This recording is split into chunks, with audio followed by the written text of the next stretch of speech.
Welcome to this Q&A. Every so often someone asks whether this ministry was ever associated with Herbert Armstrong and the Worldwide Church of God.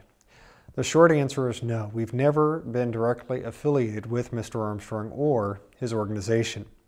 Now, even though we've never been affiliated, we do share similar roots. One of the founders of the current Sacred Name movement was a man named Clarence Dodd. Others knew him simply as C.O. Dodd. Now, C.O. Dodd and Herbert Armstrong were both with the Church of God Seventh-day and were both ordained as ministers in the 1930s.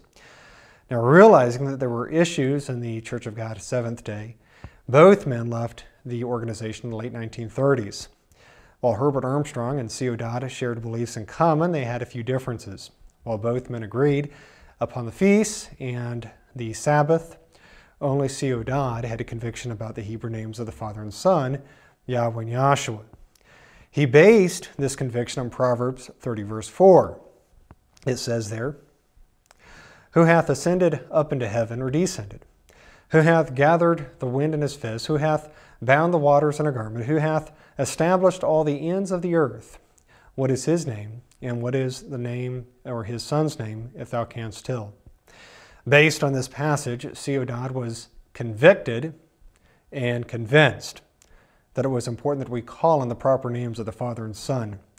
At this time, there were some questions as to what those names were, but over time, they settled on the names we use here at this ministry. So while we were never affiliated with Mr. Armstrong, we do share similar roots and many similarities and beliefs, including, to name a few, the importance of the Sabbath and feast days, along with the false notions of the Trinity, immortal soul, and heaven and hell.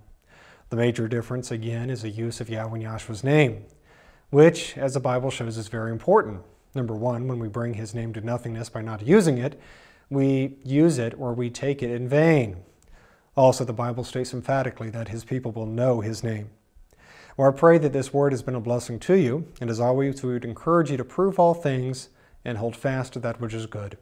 Until next time, may Yahweh bless you. Bye-bye.